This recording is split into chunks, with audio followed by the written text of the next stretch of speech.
Bella, Eve, Seth, Kevin, and Luke had been friends since school and were in the same neighborhood.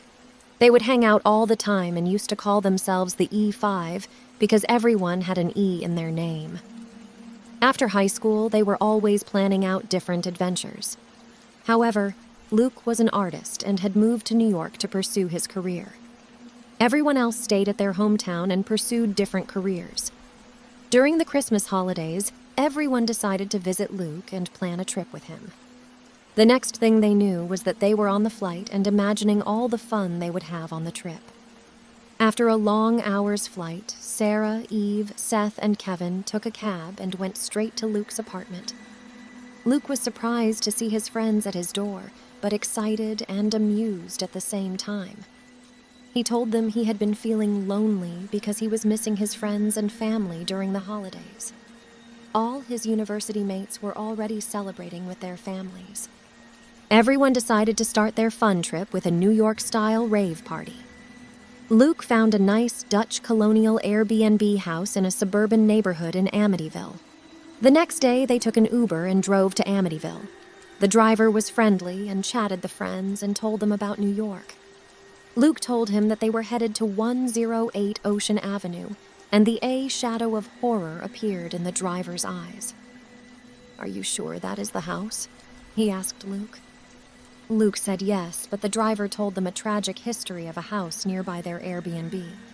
He told them that, back on November 13th, 1974, something really sad happened. A family, the DeFeos, went through a terrible tragedy. Ronald and Louise, who were the parents, along with their 4 kids, Dawn, Allison, Mark, and John, were all hurt in their sleep. Ronald Jr., who was also known as Butch, was the oldest son. He came home and found something really wrong. He was very scared, so he ran to a nearby bar and told his friends. They went back to the house and found something very, very bad. They called the police right away. Butch went with the police to stay safe. At first, he said he thought someone else did it, but later, he admitted he was the one who did something really wrong. He said he used a special gun to hurt his family, and then he tried to clean up.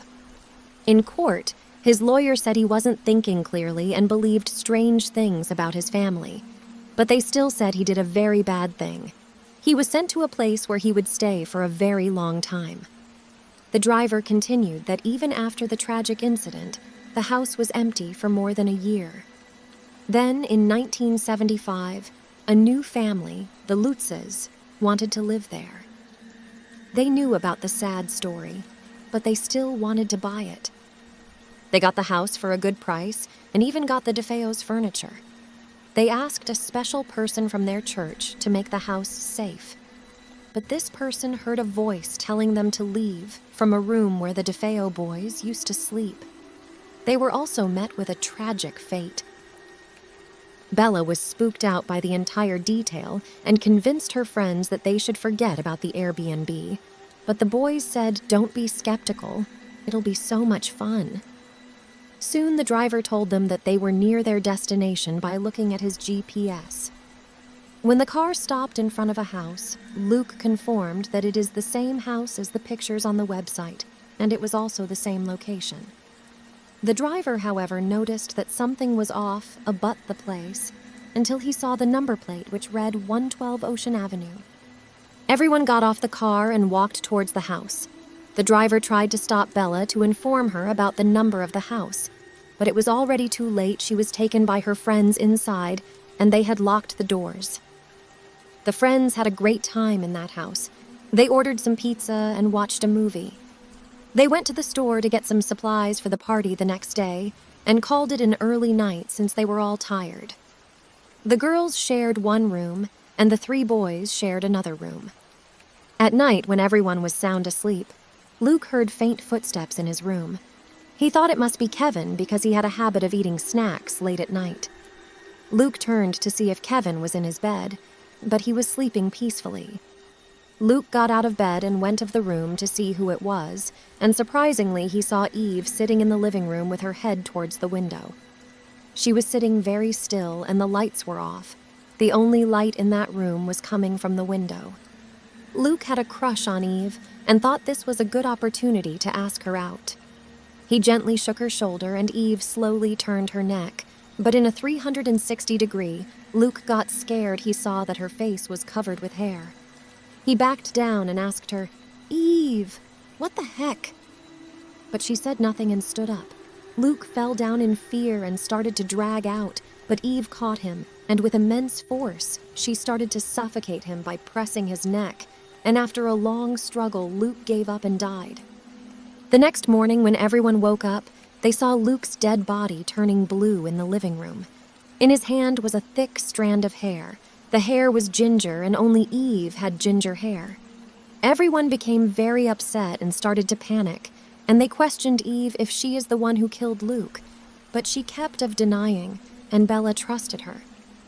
They decided to hide the body in the woods, and as the sun set down, they took Luke's body in the car and went to the woods. Seth was leading the way in the woods. He felt as if someone was calling him, but for some reason he couldn't tell anyone. He felt as if someone was telling him that Eve killed Luke. He got angry and started to lose control, and took a thick log and hit Eve. Eve instantly passed out and received a massive hit on her head. A lot of blood started dripping, and soon she died. Bella and Kevin got furious and started to fight with Kevin, but he said he didn't know why he did it and has no memory of hitting Eve.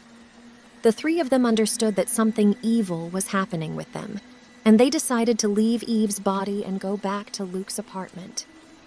They sat in the car and were set to drive. After an hour-long drive, they reached a diner, and since they were all getting hungry, they decided to eat first. As Kevin opened the diner's door, instead of a diner, they were back at the house 112, Ocean Ave. Bella started to scream with fear, and everyone else got tensed. Kevin tried to console Bella, but she pushed him and called him a killer. Kevin tried to get between them, but they were all very scared for their life. Suddenly, they heard a loud thud coming from the first floor. Bella and Seth forced Kevin to go upstairs to check. After gathering some courage, he finally got out of the room to see who it was and found nothing. He looked around, and while he was about to go back, he saw a person walking towards the balcony. Kevin wondered who it was, and he followed him, but the balcony was empty.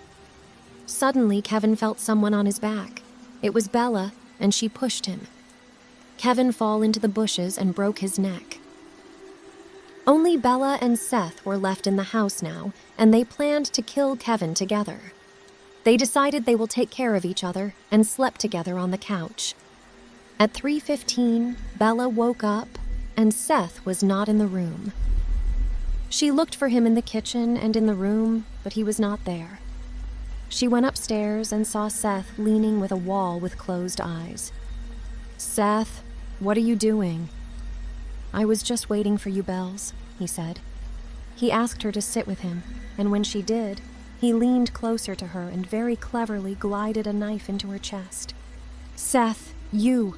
Bella screamed. Seth's eyes became dark, and he walked away and left Bella to die. When Seth and Bella were sleeping on the couch, Seth woke up at 3:15 a.m. and saw that Bella was missing. He looked everywhere for her and found her sitting in the back room towards the window. He gently called her out, and Bella asked him to sit with him, and as he bent to sit, she swiftly stabbed him in the back. Seth started to fall, and a pool of blood started to form on the floor.